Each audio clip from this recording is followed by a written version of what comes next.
തേന്മാവിൻ കൊമ്പത്ത് കൊതിച്ചതും വിധിച്ചതും June 29 മുതൽ എല്ലാ ദിവസവും രാത്രി 9 മണിക്ക്.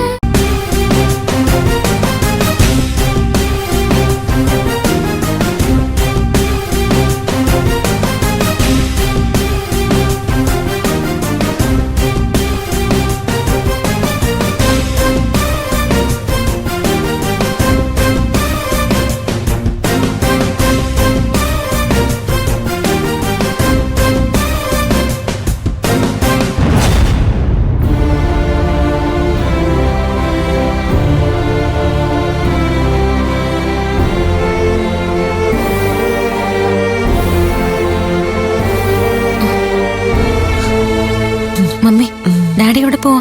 കേക്ക് കട്ട് ചെയ്യണ്ടേ? നീ പോയി വിളിക്ക്. ശരി അമ്മ.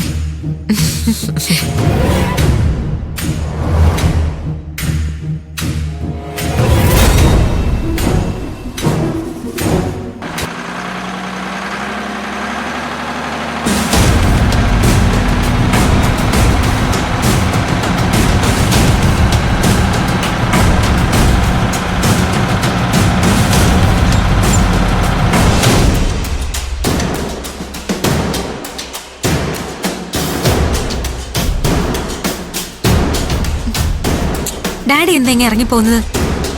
കേക്ക് കട്ട് ചെയ്യണ്ടേ? ഞാൻ വരാം. ഓ, കേക്ക് കട്ട് ചെയ്യുന്നതിന് മുൻപ് അവളെ എത്തിക്കാന്ന് അവൻ പറഞ്ഞിരുന്നല്ലോ. അതായിരിക്കും വിളിച്ചു നോക്കുന്നത്. അങ്ങനെ ഒരു കാര്യം പ്രതീക്ഷിക്കേണ്ട ഡാഡി. അവള് വരാൻ പോകുന്നില്ല. ഈ വിവാഹ വാർഷികം മമ്മിയുടെ ഇഷ്ടം പോലെ നടക്കും.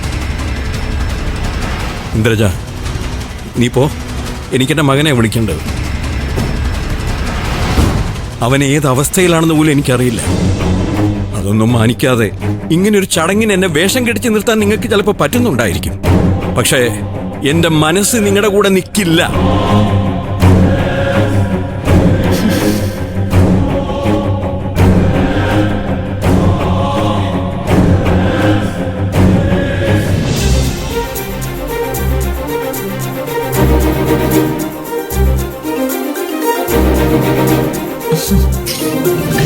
മമ്മി, ഞാൻ പറഞ്ഞിട്ടൊന്നും കേൾക്കുന്നില്ല. മമ്മി തന്നെ പോയി വിളിച്ചോണ്ടോ.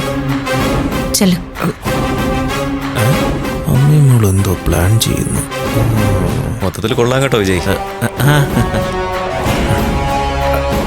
എവിടെ പോകുന്നു? അതെ, സൂര്യ ഒരു വലിയ മീറ്റിംഗ് പങ്കെടുത്തോണ്ടിരിക്കുക. ഫോറിൻ ഡെലിഗേറ്റ്സ് ഒക്കെ ഒരുപാടുണ്ട്. അതാ അവൻ ലേറ്റ് ആവുന്നത്. ഞാനിപ്പോ വരാം. ഒരു മിനിറ്റ്.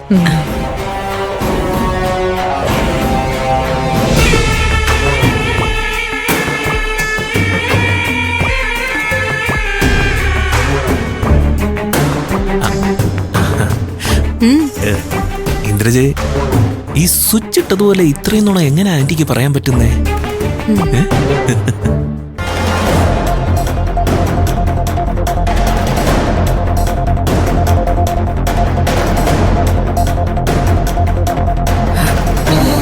കിട്ടിയോ? വിളിച്ചിട്ട് മരുമോളെയും കൊണ്ട് മകന്റെ എഴുന്നള്ളത്തുണ്ടോ?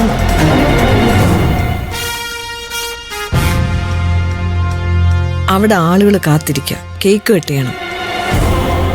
ഞാൻ വരാം. താമസിപ്പിക്കാൻ പറ്റില്ല. നിങ്ങളോട് വരാനാ പറഞ്ഞു. കൂടുതൽ ശബ്ദമൊന്നും ഉയർത്തണ്ട പത്മ.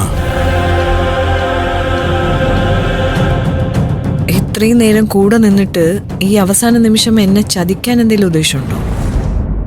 ആര് ചതിച്ചു? ദൈവത്തിനെ പോലും ചതിച്ചവളല്ലേ താൻ? താൻ നീ ഒരു അമ്മയുടെ മുന്നിൽ നറുക്കെടുപ്പ് നടത്തുന്നത് നന്ദിനി തുടങ്ങി വെച്ചൊരു ശീലമാണ്. ആ നറുക്കെടുപ്പ് കൊണ്ട് സൂര്യയെ താൻ തോൽപ്പിച്ചില്ലേ? പക്ഷേ താൻ അവിടെ ബാക്കി വെച്ച ആ നറുക്ക് ഞാൻ കണ്ടു. അതിൽ നന്ദിനി വരില്ല എന്ന് തന്നെയല്ലേ താൻ എഴുതിയിരുന്നത്? ഓ, അത് കണ്ടു.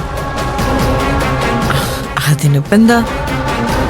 എന്റെ കുടുംബത്തിൽ നടക്കുന്ന ഒരു ചടങ്ങ് ഗംഭീരമായിട്ട് ചെയ്യാൻ എനിക്കങ്ങനെ ചെയ്യേണ്ടി വന്നു. അതിലെനിക്ക് യാതൊരു കുറ്റബോധവുമില്ല. ഉണ്ടാവില്ല. അങ്ങനെ ഒരു കുറ്റബോധം ഉണ്ടാവണമെങ്കിൽ അല്പം മനുഷ്യത്വം കൂടെ വേണമല്ലോ. എനിക്കങ്ങനെ ഒരു മനുഷ്യത്വം ഇല്ല, പ്രത്യേകിച്ച് അവളുടെ കാര്യത്തില്. ദേ, ഒരു കാര്യം നിങ്ങൾ ഉറപ്പിച്ചോ, നിങ്ങൾ കാത്തിരുന്നാലും അവൻ ഇനി അവളെ തേടി നടന്നാലും അവള് തിരിച്ചു വരാൻ പോകുന്നില്ല. പലതവണ ചോദിച്ചതാ തന്നോട്. ഈ ഉറപ്പ് കാണുമ്പോ വീണ്ടും വീണ്ടും ചോദിച്ചു പോവാ. കൊല്ലാൻ ഏർപ്പാടാക്കിയിട്ടുണ്ടോ അവളെ? അതിനുത്തരം നിങ്ങൾ തന്നെ കണ്ടെത്തിയാൽ മതി. എന്തായാലും ഒരു കാര്യം ഉറപ്പിച്ചു, കൊല്ലാൻ പത്മ തീരുമാനിച്ചിട്ടുണ്ടെങ്കിൽ ജീവനോടെ അവള് തിരിച്ചു വരില്ല.